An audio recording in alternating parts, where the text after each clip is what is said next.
Assalamualaikum warahmatullahi wabarakatuh. Alhamdulillahirabbil alamin wassalatu wassalamu ala asyrafil anbiya'i wal mursalin wa ala alihi wa sahbihi ajma'in. Allahumma shalli ala sayyidina Muhammad wa ala alihi wa sahbihi wa barik wasallim. Alhamdulillah, syukur kita kehadirat Allah Subhanahu wa taala pada hari ini kita dipertemukan sekali lagi di dalam rancangan Duit Family ataupun pengurusan keuangan keluarga menurut Islam. Dan bersama-sama kita pada hari ini adalah tidak lain dan tidak bukan yang berbahagia Dr. Nurliza Hasrin Muslim daripada KL dan UC. Selamat datang Dr. Sekali lagi. Terima kasih. Dan untuk pengetahuan sidang pendengar sekalian, rancangan ini sudah memasuki siri yang ke-6. Dan pada kali ini kita akan membincangkan dengan lebih lanjut. Kalau sebelum rancangan sebelum ini kita berbincang dengan rancangan bajet mengikut kepada bulanan, meliputi daripada individu, bujang dan juga yang berkeluarga. Pada hari ini kita akan berbincang ke namun lebih detail sedikit, iaitu berkenaan dengan perbelanjaan mingguan. Dan insyaAllah pada kali ini yang bahagia doktor telah pun saya nampak whiteboard di sebelah kirinya telah pun dicoretkan dengan sesuatu. Jadi mungkin ada perkara penting ataupun input penting yang boleh dikongsikan bersama. Baiklah sidang pendengar sekalian, tanpa membuang masa lagi, dengan kita jemput yang bahagia doktor untuk meneruskan penjelasan berkenaan dengan perbelanjaan mingguan. Silakan doktor. Terima kasih Farhan. Assalamualaikum warahmatullahi wabarakatuh. Kita bertemu lagi, bersiaran sekali lagi minggu ini. Izinkan saya ke whiteboard. Okey, mungkin seumur hidup anda sekalian tidak pernah melihat bajet serupa ini. Ini adalah bajet yang terperinci yang pernah saya lakukan disebabkan kita mempunyai peruntukan pendapatan yang sangat-sangat kritikal. Ya, nanti saya cerita kenapa dia kritikal. Kita tengok dulu. Biasanya saya akan membuat menu harian untuk menepati bajet mingguan, iaitu bajet makanan tadi. Itu kritikal. Sebab selalunya kita akan overshoot bajet kita disebabkan kita tidak merancang untuk makanan kita seharian. Jadi bila kita merancang, bukan saja kita merancang tentang dari segi keuangan, kita juga merancang dari segi nilai kesihatan makanan tersebut. Ya, kalau kita lihat, saya merancang untuk 3 waktu sahaja. Sebab bagi keluarga normal yang suami dan isteri bekerja, waktu pagi adalah waktu paling kritikal. Ya, jadi sebab itu kalau kita lihat waktu pagi ini, Isnin sampai Jumaat, kita lebih kepada makanan yang lebih ringkas. Roti, cereal, roti, tak semestinya ikut ya. Ini saya tunjukkan macam mana saya membuat taburan menu itu supaya dia menepati RM150 seminggu dan juga nilai makanan yang dari segi kesihatan. So pagi ni tak ada masalah, roti, cereal, roti, dan boleh juga roti sehingga hari Jumaat. Mungkin pelbagai roti, ya, roti bakar, roti French toast dan seterusnya lah. Ya. Kemudian hari Sabtu dan hari Ahad kita bagi belanja sikit keluarga kita. So isteri kalau tak kerja, hari yang tak bekerja, gunakan sepenuhnya untuk menghidangkan menu yang lebih menarik seperti mi, mihun, kuih tiaw, noodles lah. And then hari Ahad kita bergaya dengan nasi lemak. Kenapa saya bergaya? Kata bergaya tu dari segi kesihatan, nasi lemak ni dia dianggap berlebih kalori. Ya, tapi disebabkan hari Isnin sampai Jumaat kita dah kedekut sikit kalori, kita bagi sekeping 2 keping roti dan pergi kerja, minum susu dan sebagainya. So hari Ahad kita leisure sikit lah. Ya. So kemudian kita rancang kita punya makan tengah hari. Kalau kita nak ada duit yang berlebihan, kita kena kurangkan kos. Kalau kita makan di pejabat, makan di kedai, kosnya agak tinggi. So biasanya dulu suami saya kalau pergi bekerja, saya bekalkan makan tengah hari makanan yang sihat. Sandwich, mihun, kuih tiaw, mi, spaghetti. Sebab keluarga saya dia fusion antara timur dan barat, tetapi tidak mengabaikan nilai-nilai makanan sunnah dan sebagainya lah. Ya, kadang-kadang pagi kita bagi susu kurma, kadang-kadang mana yang nak diet, ya, anak-anak perempuan saya dia nak diet, kita bagi dia makan kurma 3 biji saja pagi. So dia diet lah, tapi dia berkhasiat sebenarnya. Minum madu dengan susu. Kalau dah berumur macam saya, minum madu dengan lemon. So kita kena rancang semua tu kat sini, ya.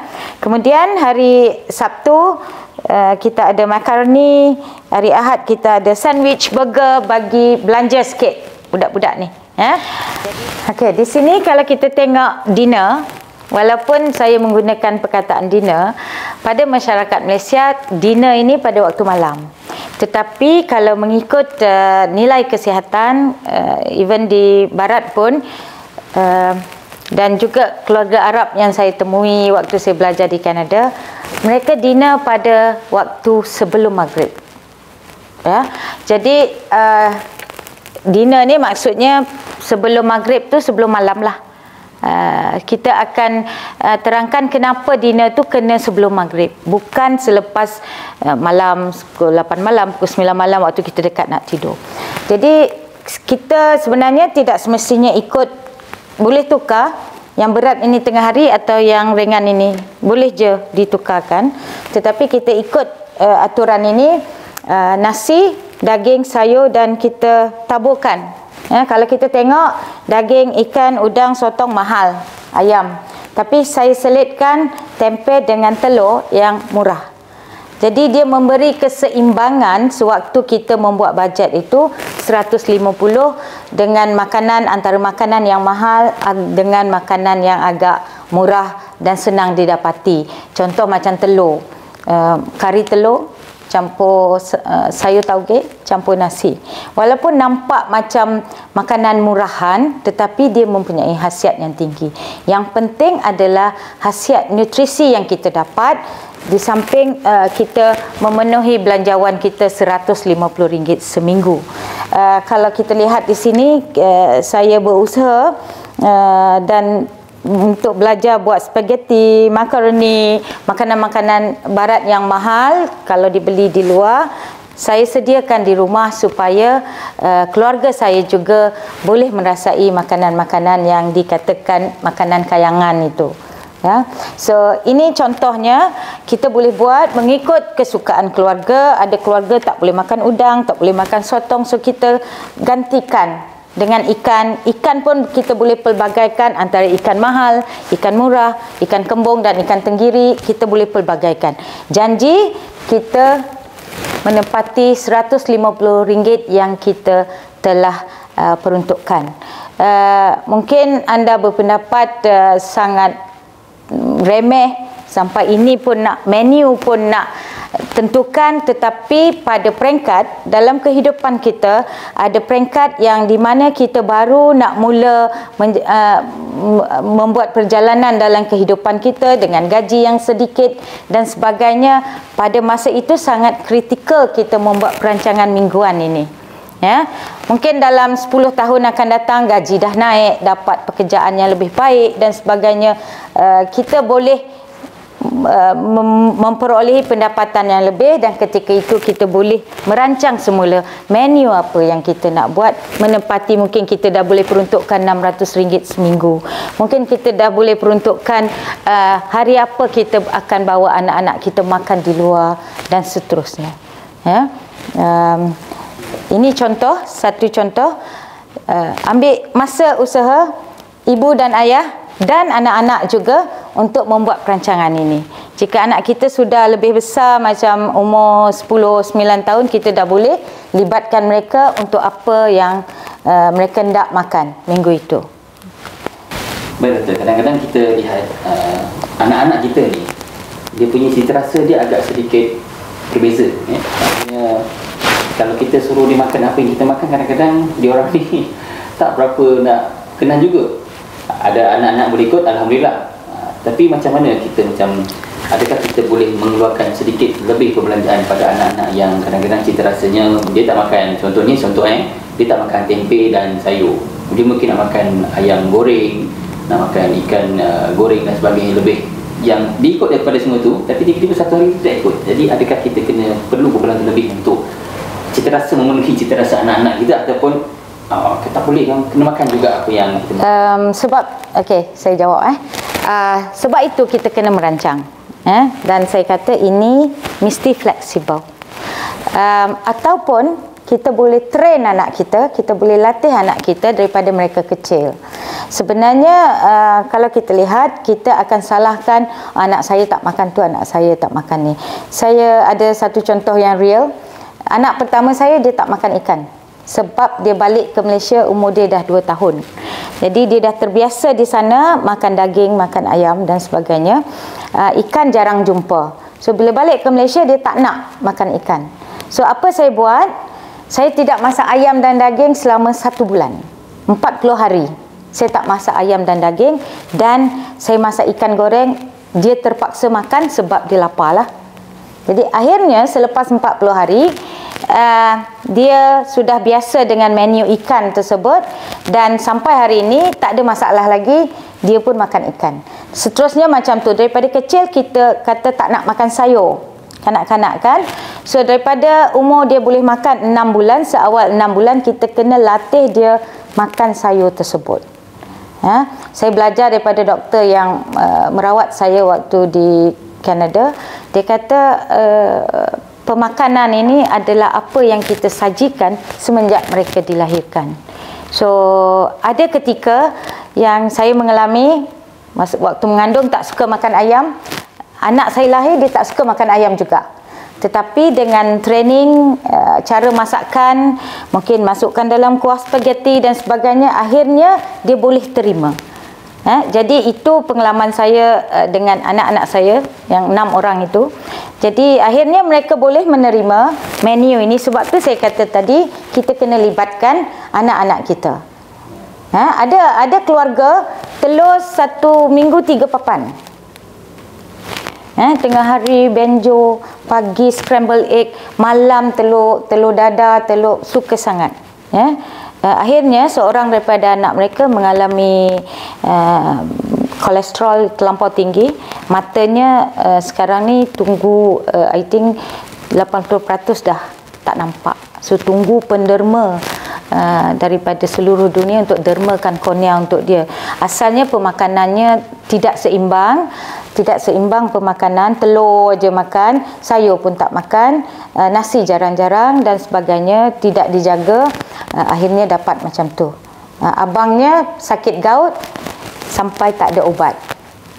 Doktor kata sebab terlalu banyak makan telur. Jadi makanan ini kena makan secara bersederhana. Sebab itu dalam Islam semuanya kena bersederhana, dan kita ambil mana yang cukup. Kita makan sebelum lapar, berhenti makan sebelum kenyang. Jadi sebab itu kita kena rancang. Tadi doktor ada sebut berkenaan dengan makan malam sebelum waktu maghrib. Jadi boleh doktor jelaskan berkenaan kebaikan atau manfaat daripada pemakanan? Soalan yang sangat baik. Saya akan beri jawapannya. Apabila kita makan, sistem pencernaan kita mengambil masa sekurang-kurangnya 2 jam untuk menghadamkan makanan tersebut. Kalau kita makan terlalu lewat di waktu malam, maka kita tidur dengan halfway. Penghadaman belum selesai, kita dah nak tidur. Pertama, keburukannya adalah sistem pencernaan kita masih bekerja, kita berebut nak tidur. Sebab itu kadang-kadang kita rasa kita tak boleh tidur, senak perut, heartburn dan sebagainya. Dan dari segi lemak tu, dia terkumpul di bawah kulit sebab dia dah tak digunakan. Apabila dia apabila dia dicernakan itu, sudah prosesnya, kalori-kalori yang ada tu kita tidak gunakan lagi. Sebab itu bila kita makan awal dalam pukul 6.30 macam tu, ataupun sebelum maghrib, atau slightly selepas maghrib, ya. Tapi dari segi peraturan itu ada juga kontranya, sebab kadang-kadang dalam keluarga selepas maghrib mereka nak tazkirah, nak mengaji, nak sembahyang sunat dan sebagainya. Sebab itu bagi saya, keluarga saya memilih untuk makan malam sebelum maghrib. Jadi tenaga kalori yang ada dalam makanan itu digunakan sepenuhnya, dan apabila sampai waktu tidur pada pukul 10 malam, kita tidur dengan keadaan yang rehat, dan kalori yang telah digunakan itu tidak akan menjadi lemak di bawah kulit kita yang akhirnya menyebabkan obesiti. Yang keduanya, saya lebih melihat kepada malam itu dan menggalakkan anak-anak saya tidur awal.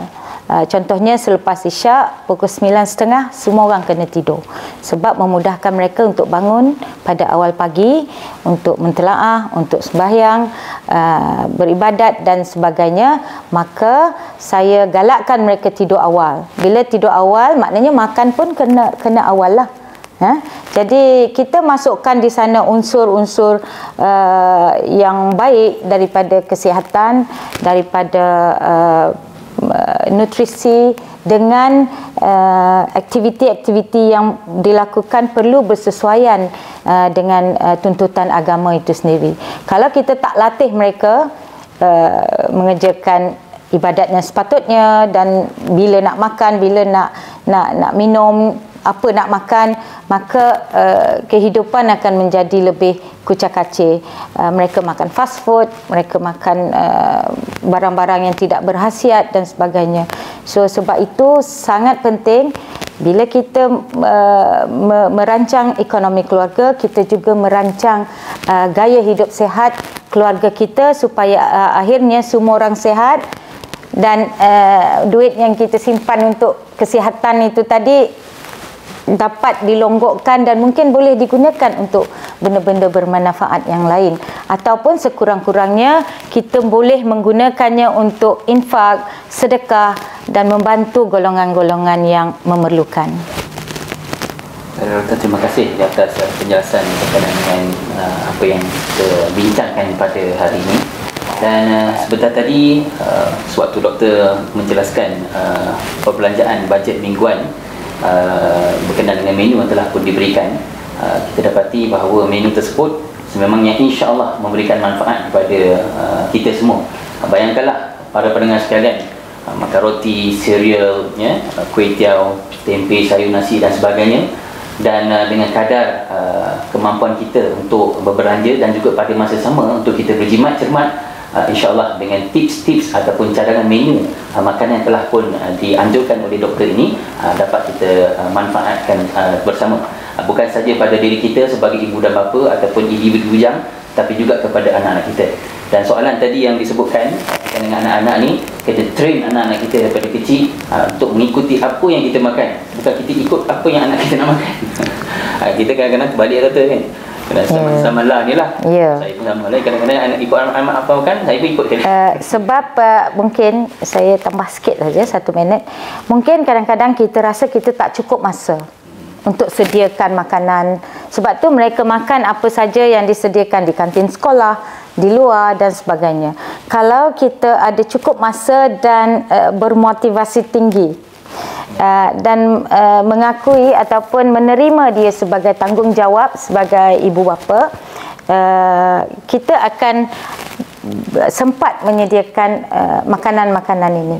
Macam saya bangun pukul 4.30 pagi, dululah masa anak kecil-kecil, pukul 4.30 pagi, sediakan makanan-makanan ini semua, bekal ke sekolah dan sarapan pagi yang menyediakan suami dan isteri. Jadi suami tidak tidur, isteri bangun, tak. Kita dua-dua bangun, sama-sama bekerja di dapur, sama-sama packing untuk anak-anak, supaya mereka mendapat khasiat pemakanan tersebut dan juga tidak membazir waktu, membazirkan duit makan benda-benda yang tidak berkhasiat di luar.